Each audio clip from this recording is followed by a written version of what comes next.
نور مولانا شاہ کریم الحسینی حاضر امام کے مبارک نام کی صلوات پڑھی ہے۔ اللہم صلی علی محمد و آل محمد۔ دیندارو، جماعت کے کچھ ممبران نے یہ خواہش ظاہر کی ہے کہ پہلے دن اپنے واعظ میں میں نے قرآن حکیم میں صلاۃ کے ٹائمنگ کی جو آیت پیش کی تھی وہ ریپیٹ کر دوں آپ کے لیے۔ قرآن حکیم میں صلاۃ یا نماز پڑھنے کے اوقات ٹائمنگ کے جو بیانات ہے، اس میں سب سے اہم آیت سورہ ہود کی آیت نمبر 114 ہے، سورہ نمبر 11 ہے، آیت نمبر 114 ہے۔ اقیم الصلاۃ طرفی النہار وزلفا من اللیل، صلاۃ قائم کریں، نماز پڑھیں، طرفی النہار، دین کے دونوں سرے پر، جس کو ہم سنجا کہتے ہیں، سنجا ویڑا تمہیں مت کوئی چوکو، سنجا کہتے ہیں ٹوائلائٹ کو، جب دن اور رات کی روشنی آپس میں ملتی ہو۔ شام کا بھی سنجا ہے، بیجی سنجا اور تریجی سنجا، صبح کے ٹائم کو بھی سنجا کہا، فجر کا ٹائم بھی سنجا ہے اور شام کا ٹائم بھی۔ جب دن ختم ہو اور رات شروع ہو رہا ہو وہ دن کا ایک سرہ ہے، اور جب رات ختم ہو رہی ہو اور دن شروع ہو رہا ہو تو وہ دن کا دوسرا سرہ ہے۔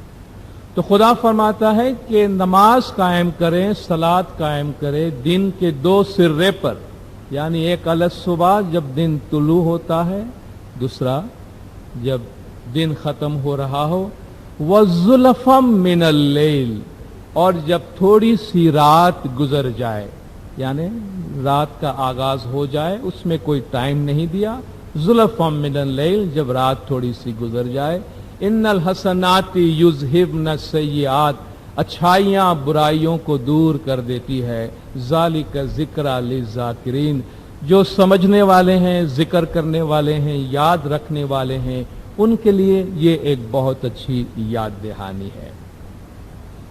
دیندارو، کل میں نے امامت کے عنوان کے حوالے سے دوسرے پارٹ کی تشریح میں کچھ باتیں عرض کی تھی، اور یہ باتیں آگے بھی آئیں گی، اور اس میں بہت سے آرگیومنٹس آئیں گے، اور آپ جماعت میں سے بہت سے دیندار سوال پوچھ چکے ہیں اور پوچھیں گے بھی کہ بھئی جب قرآن میں اتنے واضح طور پر بیانات موجود ہیں، اور حضور اکرم صلی اللہ علیہ وآلہ وسلم صلوات اللہ علیہ کے اتنے واضح اعلانات موجود ہے جو مستند کتابوں میں موجود ہے، تو پھر کیا وجہ ہے کہ دین اسلام میں لوگ امامت کی اس اہمیت کو سمجھ نہیں پائے؟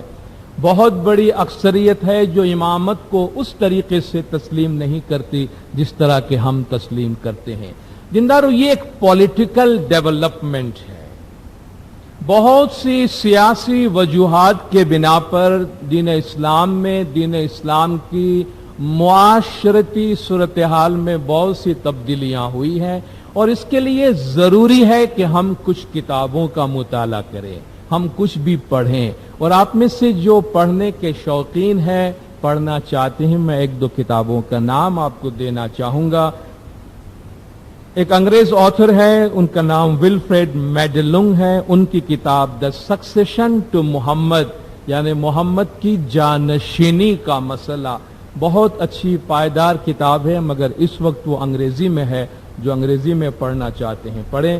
اور ایک انگریزی اور اردو دونوں زبان میں ہمارے ایک مشہور پاکستانی آتھر ہے سید حسین محمد جعفری صاحب، ان کی کتاب بہت مشہور ہوئی ہے، origin and early development of Shia Islam, اس کا اردو ترجمہ ہوا ہے تاریخ تشیع، یعنی شیعہ مذہب یا شیعہ طریقے کی تاریخ، حضور اکرم کے زمانے اور ان کے بعد میں کیا ڈیولپمنٹس ہوئی ہیں، وہ کیا وجوہات تھی جن کی بنا پر یہ تفرقہ آگے بڑھا اور دو الگ الگ راستے پہ مسلم امہ نکل گئی ہے، اس کی تشریح وضاحت وہاں پہ موجود ہے۔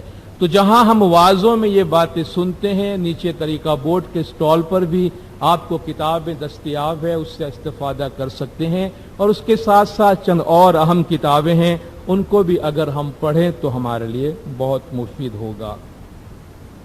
کل کے واز کو جہاں میں نے چھوڑا تھا اس سے میں آگے بڑھاتا ہوں. ہم نے سلام کی بات کی تھی. اللہم یا مولانا انت السلام و منک السلام و الیک یرجع السلام حینا ربنا بالسلام و ادخلنا دار السلام تبارکت ربنا و تعالیت یا ذی الجلال والاکرام. اللہم یا مولانا منک مددی و علیک معتمدی ایاک نعبد و ایاک نستعین. یہاں تک میں آیا تھا کہ ہم صرف تیری ہی عبادت کرتے ہیں اور تجھ ہی سے مدد مانگتے ہیں.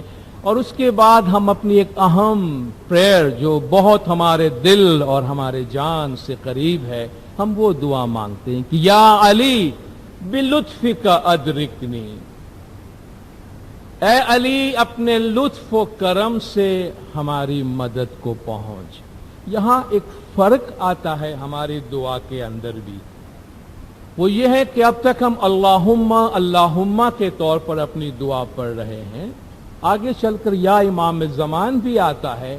یہاں ہم یا علی کہہ کر اپنی دعا میں مولا علی کو مخاطب ہوتے ہیں. دیکھیے دیندارو، ہمارا ایک رشتہ اللہ تبارک و تعالیٰ کے ساتھ ہے اور اللہ تبارک و تعالیٰ کی عبادت ہم بجا لاتے ہیں. جس طرح شروع میں نے آیت دعا کے دوسرے پارٹ کے آغاز میں جو آیت ہے کہ اللہ رسول اور اولو الامر سے ہمارا رشتہ ہے. خداوند تعالیٰ جو ہمارے وہم و گمان سے بھی بالا تر ہے، ایک کمیونیکیشن ہمارا اس کے ساتھ ہوتا ہے. پھر جو خدا کا مظہر، خدا کی صفات اور خدا کے نور کا مظہر جو زمین پر موجود ہے، ایک رشتہ ایک رابطہ ہمارا ان کے ساتھ ہے. اور ان کی مظاہر میں چلنے والے زمانے کے امام جو حاضر بھی ہے، موجود بھی ہے، جن کے ساتھ ہمارا ہر روز کلام ہوتا ہے، کچھ باتیں ہمارے ان کے ساتھ ہوتی ہیں. ان سے ہماری یہ قربت کا رشتہ ہمارے گھر کا ایک رشتہ ہے.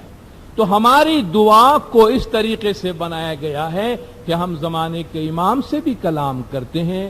ہم امامت کے اساس، امامت کی بنیاد امیر المومنین مشکل کشا مولا مرتضی علیہ صلوات اللہ علیہ سے بھی کلام کرتے ہیں. اور ہمارا عظیم تر کلام جو ہے اللہ تبارک و تعالیٰ کے ساتھ ہے. تو یہاں یہ دعا ہے یا علی بلطفک ادرکنی، اور یہ ہمارے اسماعیلی طریقے کے اور بہت سے شیعہ دیندار کے ایک خوبصورت سے سیلیوٹیشن، سلام کی صورت اختیار کی ہوئی ہے کہ جب وہ آپس میں ایک دوسرے کو ملتے ہیں تو یا علی مدد کہتے ہیں. یا علی مدد جواباً مولا علی مدد کہا جاتا ہے کہ مولا علی آپ کی مدد کرے. اے علی تو میری مدد کو پہنچ. ہم میں سے بہت کو یہ مسئلہ درپیش ہے جب ہم جماعت سے باہر ان لوگوں کے ساتھ اٹھتے بیٹھتے ہیں جو مولا علی علیہ السلام کو اس طریقے سے تسلیم نہیں کرتے جس طرح ہم تسلیم کرتے ہیں. انہیں اس بات پہ اعتراض ہے کہ آپ علی سے کیوں مانگتے ہیں، آپ علی کی مدد کیوں مانگتے ہیں، اور اسی حوالے سے آپ زمانے کے امام کی مدد کیوں مانگتے ہیں. اور اس کے ساتھ ساتھ ہم پر یہ الزام لگایا جاتا ہے جس سے ہمارے بہت سے سادہ لو دینداروں کے دل دہل جاتے ہیں کہ آپ تو شرک کرتے ہیں، آپ تو شرک کرتے ہیں. اور شرک کا لفظ سن کر لوگ ڈر اس لیے جاتے ہیں کہ خداوند تعالیٰ قرآن میں فرماتا ہے کہ خدا سارے گناہ بخش دے گا مگر شرک نہیں بخشے گا. تو کہتے ہیں آپ لوگ شرک کرتے ہیں. کتنی عجیب سی بات ہے. اس سے پہلے بھی ایک تقریر میں اس کے بارے میں وضاحت کر چکا ہوں، لیکن آج اس پر تھوڑی سی بات ضرور کریں گے. اللہ تبارک و تعالی اپنے آپ تک رسائی اور اپنے آپ تک پہنچنے کے لیے فرماتا ہے کہ یا ایھا الذین آمنوا اتقوا اللہ وابتغوا الیہ الوسیلہ، اے ایمان والو اللہ سے ڈرو اور اس تک پہنچنے کے لیے وسیلہ تلاش کرو. اگر انسان براہ راست خدا تک پہنچ سکتا تو خدا یہ طریقہ ہم کو نہیں بتاتا کہ وابتغوا الیہ الوسیلہ، کسی ایسے کو ڈھونڈو جو تمہیں اس تک پہنچائے. خداوند تعالیٰ بھی جب انسان سے بات کرتا ہے یہ قرآن حکیم اللہ کی کتاب ہے، اللہ کا کلام ہے، اس نے ہم سب سے بات کی ہے، ہم سب سے کلام کیا ہے۔ یا ایھا الذین آمنو بھی فرمایا ہے، یا ایھا الناس اے لوگوں بھی فرمایا ہے، مگر یہ قرآن نہ سارے لوگوں پہ اتارا گیا اور نہ سارے ایمان والوں پر اتارا گیا۔ کیوں نہیں؟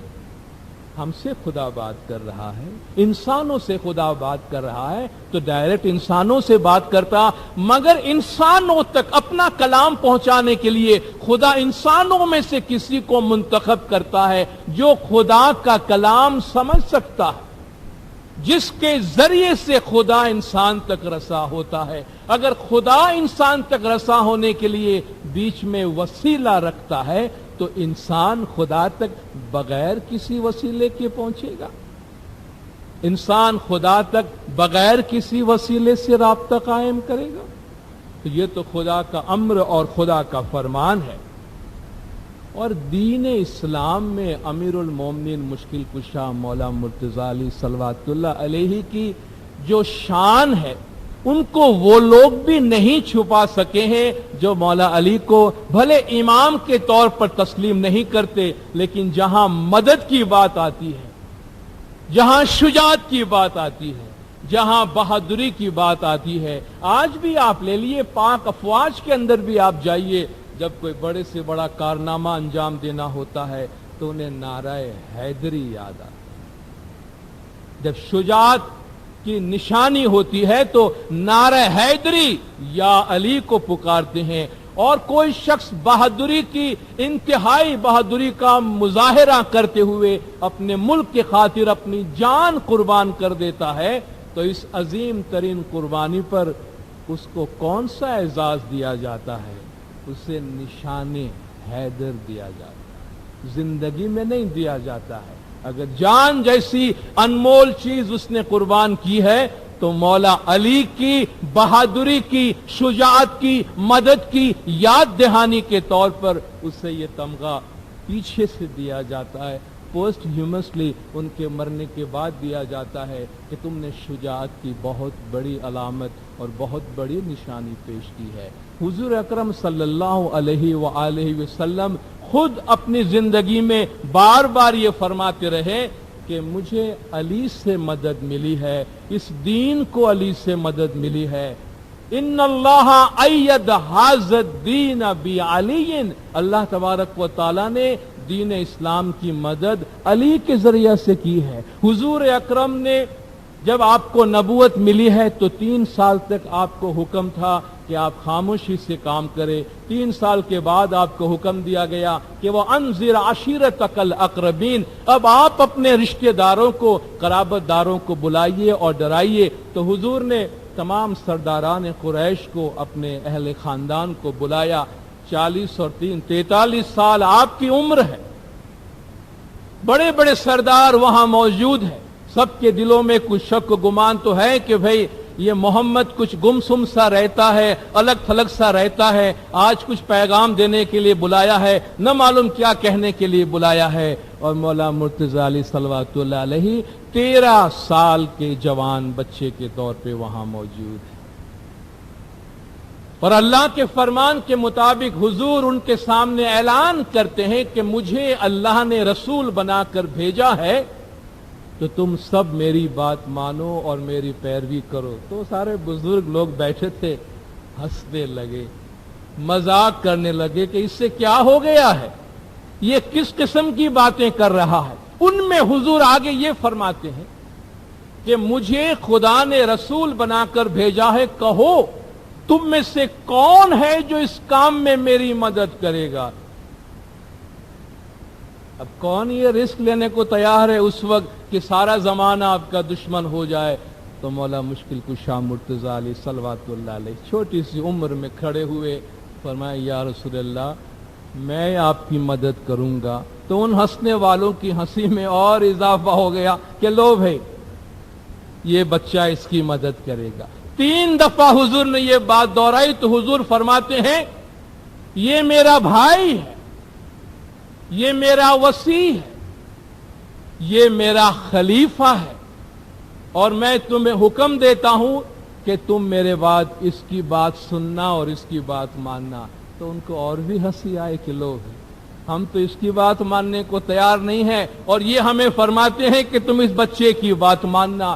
مگر اس وقت بھی حضور نے یہ فرما دیا کہ دیکھو میری مدد کرنے والا یہ ہے، یہ میرا مددگار میرے ساتھ ہے.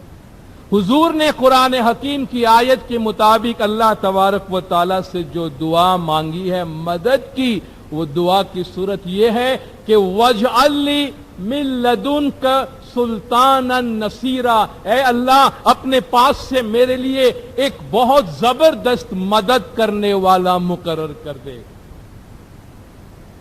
چھوٹی چھوٹی بات میں مدد چاہیے، بڑی بات میں مدد چاہیے، یہ نہیں فرمایا. اپنی طرف سے ایک مدد کرنے والا مجھے بنا دے، ایک مجسم مدد مجھے دے دے کہ جس کا نام ہی مدد ہو، جو جہاں ہو وہاں مدد ہی مدد ہو جائے. اور علی سلطان النصیرہ مشہور ہے کہ وہ غالب مددگار امیر المومنین مشکل کشا مولا مرتضی علیہ صلوات اللہ علیہ. جب قرآن شریف کی یہ آیت حضور تلاوت فرما رہے تھے جن میں حضرت موسیٰ علیہ السلام اپنے بھائی حضرت ہارون کو اپنے بعد اپنا وزیر جانشین مقرر کرنے کی دعا مانگ رہے تھے کہ رب اشرح لی صدری ویسر لی امری، اے میرے پروردگار میرا سینہ کشادہ کر دے، میرا کام آسان کر دے. واحلل عقدۃ من لسانی، میری زبان کی گرہ کھول دے. یفقہوا قولی، تاکہ لوگ میری بات سمجھ سکے. واجعل لی وزیرا من اہلی، میرے گھر والوں میں سے میرا ایک وزیر بنا دے. وزیر کا مطلب ہے بوجھ اٹھانے والا. واجعل لی وزیرا من اہلی، میرے گھر والوں میں سے میرا ایک وزیر بنا دے. ہارون اخی، میرا بھائی ہارون. اشدد بہ ازری، اس کے ذریعے سے میرا بوجھ ہلکا کر دے. وہ اشرکوا فی الامری، اسے میرے کام میں شامل کر دے. یہ دعا حضور نے پڑھی تو ہارون کے جگہ نام بدل کر کے علی اخی پڑھا، میرے بھائی. اے خدایا میں بھی وہی دعا مانگتا ہوں جو ہارون نے اور موسیٰ اور ہارون نے مانگی تھی کہ ربنا، اے میرے پروردگار میرا سینہ کشادہ کر دے، کام آسان کر دے، زبان کی گرہ کھول دے تاکہ لوگ میری بات سمجھ سکے. میرے گھر والوں میں سے میرا وزیر بنا دے. علی اخی، میرا بھائی علی، اس کے ذریعے سے میرا بوجھ ہلکا کر دے، اسے میرے کام میں شریک کر دے. تو حضور کی نبوت کے اس بار گراں عظیم بوجھ کو اٹھانے والے امیر المومنین مشکل کشا مولا مرتضی علی آپ کے ساتھ میں تھے. خیبر کا واقعہ بڑا مشہور ہے. قلعہ قموس کی فتح کے لیے حضور نے اعلان کیا تھا کہ 40 دن میں یہ فتح کیا جائے گا. 39 دن گزر گئے، بہت سے لوگ گئے اور واپس آئے. حضور نے فرمایا کل میں علم اس کے ہاتھ میں دوں گا جو کرارن غیر فرارن ہے. کل میں یہ علم اس کے حوالے کروں گا جو ثابت قدم رہنے والا ہے، پیٹھ دکھا کے بھاگنے والا نہیں ہے. جسے اللہ اور رسول چاہتے ہیں اور جو اللہ اور اس کے رسول کو چاہتے ہیں. دوسرے دن صبح حضور نے فرمایا کہ علی کہاں ہے، علی کو بلاؤ. یہاں سے یہ جملہ نکلتا ہے کہ یا علی ادرکنی، اے علی آؤ میری مدد کرو. مولا علی باہر گئے ہوئے تھے، باہر سے تشریف لائے تھے. اس وقت آپ کی آنکھوں میں تکلیف تھی، آنکھوں میں پٹی بندھی ہوئی تھی. حضور نے اپنی زبان کا لعاب دہن اپنی منہ سے تھوک نکال کر آپ کی آنکھوں میں لگایا، کہا جاؤ علی، اللہ نے یہ فتح تمہارے واسطے لکھی ہوئی. اور مولا مشکل کشا مرتضی علی تشریف لے گئے. سارا زمانہ جانتا ہے کہ آپ فاتح خیبر کے نام سے دنیا میں مشہور ہے. تو حضور اکرم صلی اللہ علیہ وآلہ وسلم خود آپ سے مدد طلب کرتے رہے ہیں اور اسی روایت کے تحت ہم یہ مدد طلب کر رہے ہیں. خدا کی مدد اپنی ہے، رسول کی مدد اپنی ہے، امام کی مدد اپنی ہے، بلکہ خدا اگر بندوں سے مدد مانگتا ہے، یا ایھا الذین آمنوا ان تنصروا اللہ ینصرکم ویثبت اقدامکم، اے ایمان والو اگر تم اللہ کی مدد کرو گے تو اللہ بھی تمہاری مدد کرے گا اور تمہارے قدم کو جمائے رکھے گا. خدا بندوں سے مدد مانگتا ہے. ہم سے لوگ کہتے ہیں علی کی مدد نہ مانگو جسے خدا نے زمین پر اپنی مدد کا مظہر بنا کے رکھا ہے. امام سے مدد نہ مانگو جو زمین پر خدا کے امر کے حکم کے اختیار کا مالک ہے. اور خدا فرماتا ہے اے بندو اگر تم میری مدد کرو گے تو میں بھی تمہاری مدد کروں گا. تو اگر بندے خدا کی مدد کر سکتے ہیں تو مدد کی ایک نوعیت تو وہ ہے جہاں بندہ بھی خدا کے کچھ کام آ سکتا ہے. تو کیا بندہ زمانے کے امام سے امیر المومنین مشکل کشا مولا مرتضی علی سے مدد نہیں مانگتے؟ اور یاد رکھیے امام دین چلانے والے ہیں، امام دین کی صورت دینے والے ہیں، امام دین کے محافظ ہیں، امام ہمارے ایمان کے محافظ ہے. ہم سے دین کے معاملے میں چھوٹی سی بھی غلطی امام برداشت نہیں کریں گے اور امام زمان ہمیں صراط مستقیم پہ چلانے والے ہیں. اتنی بڑی غلطی جسے لوگ شرک کہتے ہیں، وہ امام جس کا تعلق اہل بیت سے ہے، جو آل نبی اولاد علی سے ہے، جو کہتا ہے اسلام میرے آبا و اجداد کا دین ہے، نبی کا خون ان کے رگوں میں دوڑ رہا ہے، وہ اپنی اتنی بڑی جماعت کو شرک میں ملوث کرے گا؟ کوئی اسماعیلی اس بات کو سمجھ سکتا ہے کہ اسماعیلی دین کے معاملے میں ایک چھوٹی سی بھی غلطی کرے تو زمانے کے امام، دین تو کیا دنیا کی بھی ہماری چھوٹی غلطی ہوتی ہے تو امام فرمان کر کے ہمیں کریکٹ کرتے ہیں. دین کا اپروول، دین کی قبولیت زمانے کے امام کی طرف سے ہوتی ہے، اور جو چیز زمانے کے امام قبول کرتے ہیں وہی دین ہوتا ہے. ہمیں اپنے دین کی قبولیت کے لیے کسی اور کے پاس جانے کی ضرورت نہیں ہے. ہمارے دین کی بنیاد کیا ہے؟ لا الہ الا اللہ محمد الرسول اللہ علی امیر المؤمنین علی اللہ مولانا شاہ کریم الحسینی الامام الحاضر الموجود. اگر یہ چار جملے ہماری سمجھ میں آ گئے نا، اگر یہ چار جملے ہماری سمجھ میں آ گئے اور ان کے اثرات ہماری زندگی پہ کیا ہے سمجھ میں آ گئے، دنیا میں ہم کہیں بھی ہوں گے کسی کی بھی سوال سے کبھی پریشان نہیں ہوں گے. ہمارا اسلام یہ ہے لا الہ الا اللہ، اللہ کے سوا کوئی معبود نہیں، محمد الرسول اللہ حضور اکرم صلی اللہ علیہ وآلہ وسلم اللہ کے رسول ہیں، علی امیر المؤمنین علی اللہ. اس کے بعد ہم امیر المومنین علی علیہ السلام کو مانتے ہیں جو اللہ تبارک و تعالیٰ کی جانب سے ہے، اور ان کی اولاد میں مولانا شاہ کریم الحسینی الامام الحاضر الموجود. ہمارے مولا شاہ کریم الحسینی ہمارے حاضر اور موجود امام ہے. بس ہمارا دین یہ ہے. آج بھی ہم اسی طرح ہیں جیسے ہم حضور اکرم صلی اللہ علیہ وآلہ وسلم کے زمانے میں تھے. آج بھی ہمارے پاس وہی زندہ دین ہے، وہی تازہ دین ہے اور وہی تازہ ہدایت ہے، اور اسی تازہ ہدایت کے مطابق ہم چلتے ہیں. اس سے اپنے عقیدے، اپنے ایمان کو مضبوط رکھیں. آج بھی کچھ ناگزیر وجوہات کی بنا پر واز شارٹ کیا جاتا ہے، انشاءاللہ اس کو آگے جاری رکھیں گے. صلوات